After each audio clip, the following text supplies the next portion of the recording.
एकचोटि नाम भन्दैन त के अरे हजुरको? सुजन जलारी। सुजन जलारी। कति वर्ष भयो यो पेसा गर्न लाग्नु भएको? जन्मेको यहीँ हो। यहीँ जन्मनु भयो? हजुर।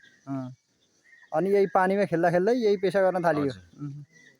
कति बेला थाप्नुहुन्छ यहाँले माछा यहाँ? 3 बजे घरबाट निस्किने, 3:30 बजेबाट जाल छोड्ने।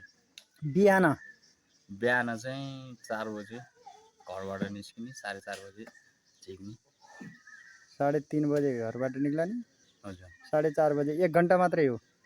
होइन, 3 बजे। अब यो दिउँसोमा हामी 3 बजे घरबाट निस्किन्छौँ, 3:30 बजे चाहिँ जाल छोडिन्छ।